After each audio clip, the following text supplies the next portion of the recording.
వైసీపీలో ఇన్ఛార్జీల కొరత.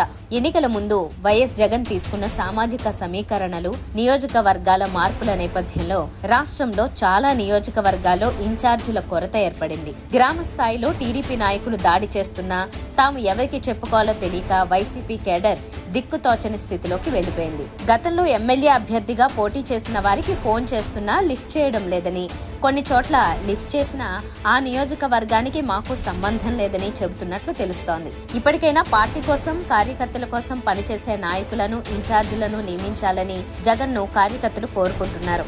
ఆ పని సజ్జలకు అప్పగించకుండా జగనే రంగంలోకి దిగాలని వైసీపీ శ్రేణులు వేడుకుంటున్నారు.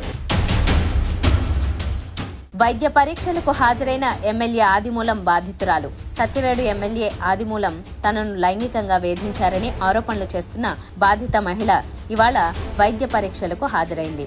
తిరుపతిలోని ప్రసూతి వైద్యశాలలో అడ్మిట్ అయింది. ఆమెకు 2 రోజుల పాటు డాక్టర్లు వైద్య పరీక్షలు నిర్వహించనున్నారు. కేఏ పాల్ అని లైట్ తీసుకోవద్దు. కేఏ పాల్ అనగానే చాలా మంది లైట్ తీసుకుంటారు. ఆయనను రాజకీయంగా సీరియస్ గా తీసుకోరు. కానీ పాల్ లేవనెత్తిన ప్రశ్నలు కానీ, ఆయనకు ప్రజా సమస్యల మీద ఉన్న అవగాహన కానీ ఆలోచించే వారికి బాగానే అర్థమవుతుంది. కేఏ పాల్ ఏపీ కోసం తన వంతుగా కృషి చేస్తున్నారు. విశాఖ స్టీల్ ప్లాంట్ గురించి గొంతెత్తింది కేఏ పాల్ అనే అంటారు. అలాగే అందరూ మర్చిపోయిన ప్రత్యేక హోదా విషయంలో కేఏ పాల్ తుది వరకు పోరాటం చేస్తూనే ఉన్నారు. ఆయన హైకోర్టులో దీని మీద పిటిషన్ దాఖలు చేశారు. తన కేసు మీద ఆయనే కోర్టులో వాదించారు. ఏలేరు దిగ్బంధంలో 64 పల్లెలు. ఏలేరు వరద ఉధృతికి కాకినాడ జిల్లాలోని పరివాహక ప్రాంతాలు చిగురుటాకుల్లా వణుకుతున్నాయి. తాజా వరదల ప్రభావం 8 మండలాల పరిధిలోని 64 గ్రామాలపై పడింది. 11,803 కుటుంబాలు ముంపు సమస్యతో విలవిల్లాడుతున్నారు.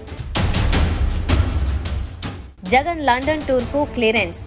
ఏపీ మాజీ సీఎం వైఎస్ జగన్ కు ఏపీ హైకోర్టు భారీ ఊరట కల్పించింది.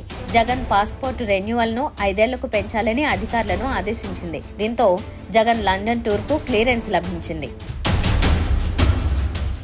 అక్టోబర్ నుంచి నూతన మద్యం పాలసీ. మందుబాబులకు కిక్ ఇచ్చే వార్త చెప్పింది ఏపీ ప్రభుత్వం. అక్టోబర్ నుంచి నూతన మద్యం విధానంతో తక్కువ ధరకు నాణ్యమైన మద్యం అందించేలా నూతన విధానం ఉంటుందని తెలిపారు మంత్రి కొల్లు రవీంద్ర.